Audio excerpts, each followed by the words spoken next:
প্রেমের জন্য নির্দিষ্ট কোনো বয়স বেঁধে দেওয়া নেই। প্রেমের আকর্ষণ বাদ দিয়েও রাখা যায় না। তাই যে কোনো বয়সে আসতে পারে প্রেম, তবে সাধারণত তরুণ বয়সটাতেই প্রেমে পড়তে দেখা যায় বেশি।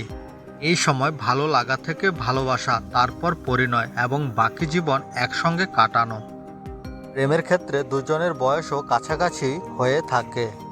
দুজনের মধ্যে চিন্তা ভাবনার মিল থাকায় প্রেম আগায় দ্রুত গতিতেই।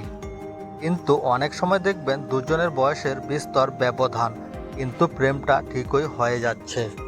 বেশিরভাগ ক্ষেত্রে বয়স্ক পুরুষদের প্রেমে পড়তে দেখা যায় তরুণী কাউকে। তিনি চাইলেই একজন সমবয়সী সঙ্গী পেতে পারেন। সেই তরুণী কেন একজন বয়স্ক পুরুষের প্রেমে পড়েন? আসুন তাহলে কয়েকটি পয়েন্ট থেকে বুঝে নেওয়া যাক। ম্যাচিউরিটি: বয়স্ক পুরুষদের মধ্যে যথেষ্ট ম্যাচিউরিটি থাকে। আকর্ষণের জন্য এটাই সবচেয়ে বড় কারণ। অল্প বয়সের ছেলেদের ম্যাচিউরিটি বিষয়টা তেমন একটা থাকে না। এই কারণে তাদের সঙ্গে সম্পর্ক তেমন জমে ওঠে না এই মেয়েদের। কিন্তু প্রাপ্ত বয়স্ক পুরুষের মধ্যে সেটার অভাব একদমই থাকে না। বাস্তবসম্মত: বয়স্কদের প্রেম একেবারে অন্যরকম, অনেক বেশি বাস্তবসম্মত, ফলে সম্পর্ক টিকে থাকে। তারা যা প্রকাশ করে সবই বাস্তববাদী, সর্বদা বাস্তবতা মেনে চলে তারা। তাই নেতিবাচক দিক এড়িয়ে চলতে পারে। সে কারণে মেয়েরা তাদের প্রতি দুর্বল হয়ে থাকে।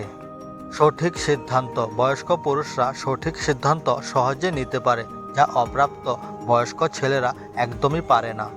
বয়স্ক পুরুষরা সব বিষয়ে বুঝে শুনে তারপর সিদ্ধান্ত নিতে পারেন। যে সিদ্ধান্তে ক্ষতি হওয়ার সম্ভাবনা থাকে না, আর সিদ্ধান্তটাও তেমনি যুক্তিবাদী। যে কোনো পরিবেশে মানিয়ে নিতে পারে। বয়স্ক পুরুষ যে কোনো পরিবেশে নিজেকে মানিয়ে নেওয়া ক্ষমতা রাখে, যা মেয়েরা খুবই পছন্দ করে।